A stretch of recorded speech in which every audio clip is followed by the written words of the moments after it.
একটি আল্লাহর ওলি রাস্তাতে হেঁটে যাচ্ছে। তা চলার পথে আরেক বান্দার দেখা পাইছে।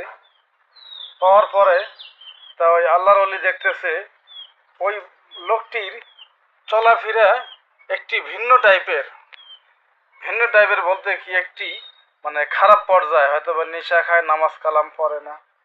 তা ওই বান্দাকে বলতেছে, এই বান্দা, তুমি তো এক ধরনের শয়তানের মতো চলাফেরা করতেছো, ভালো হও।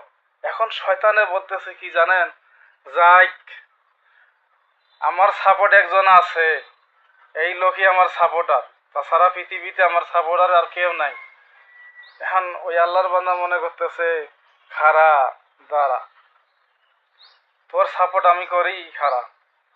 পরে ওই আল্লাহর বান্দারা ওই লোকটাকে বলছে, তুমি আজকে থেকে আমার হাতে শপথ করো যে তুমি আল্লাহকে স্মরণ করবা, 5 ওয়াক্ত নামাজ পড়বা, তোমার হেফাজত আমি করব।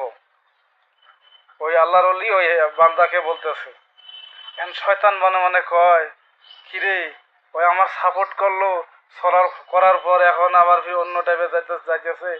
এখন ওই আল্লাহর বান্দা ওই আল্লাহর ওলি ওই বান্দাকে বলতেছে, তুমি আজকে থেকে শপথ করবা, 5 ওয়াক্ত নামাজ সময় মতো পড়বা, তুমি আল্লাহকে স্মরণ করবা, ইনশাআল্লাহ তোমার রুজি রোজগার যে কোনো ওসিলে আল্লাহ তাআলা তোমাকে দিয়ে দেবে।